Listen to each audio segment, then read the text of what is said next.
The gun rights group that helped propel Donald Trump to the White House. So to get the endorsement, believe me, is a fantastic honor. Now engulfed in turmoil. In April, the NRA sued its longtime ad agency, Ackerman McQueen, the same agency that created this iconic Second Amendment message featuring Charlton Heston. From my cold, dead hands.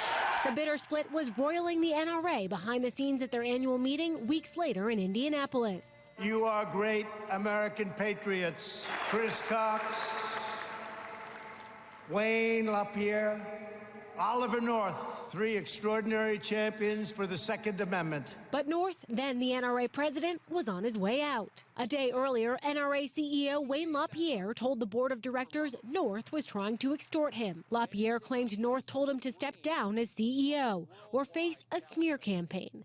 North was effectively ousted. We defend our flag, our national anthem, and the heroes they represent. It turns out North was one of the faces of the NRA that was actually financed through Ackerman McQueen. It's so good to see all of you here. The ad agency also paid spokeswoman Dana Lash's salary. It crafted NRA marketing, placed ads during election cycles, and produced NRA TV.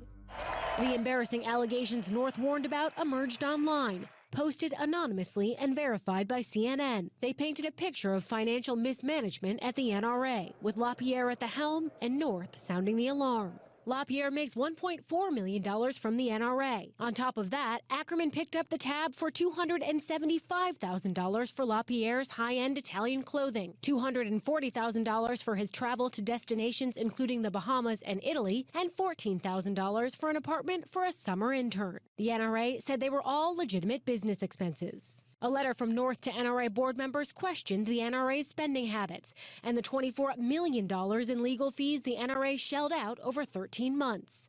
The NRA disputes that sum.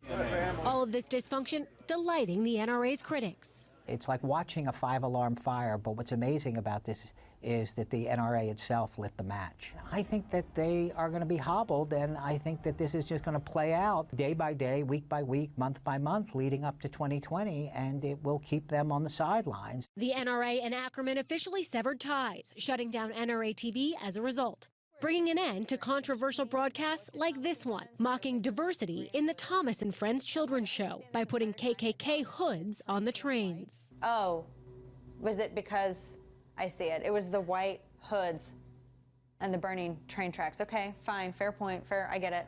Then the NRA dropped another bombshell, accusing chief lobbyist Chris Cox of working alongside Oliver North to overthrow Wayne LaPierre. Cox denied the allegation to the New York Times, but soon resigned. The departure unsettling for GOP donors and lawmakers Cox built close ties with. Cox had a warm relationship with Trump, too, and he was the chief strategist behind the NRA's election efforts. He agitated for more spending on digital, less on the red meat being served up on NRA TV, sources told CNN. While the NRA scrambles for stability, I don't have to fire you up. You already have that fire in your belly.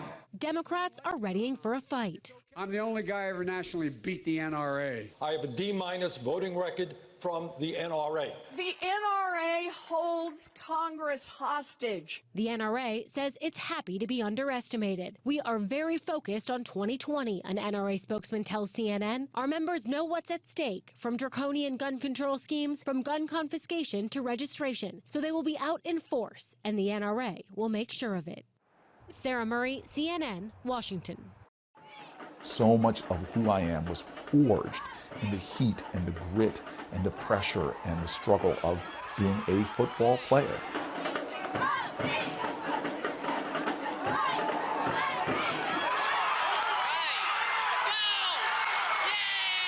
I was a high school All-American. Every school that could offer a scholarship, even from the Ivies all the way through to you name it. I just decided that I was going to pick the best academic schools I could go to, that I wanted to graduate with a degree that could give me an opportunity to go on and with my service ambitions. My pride point, my self-esteem was built off of everybody knowing I was the football player.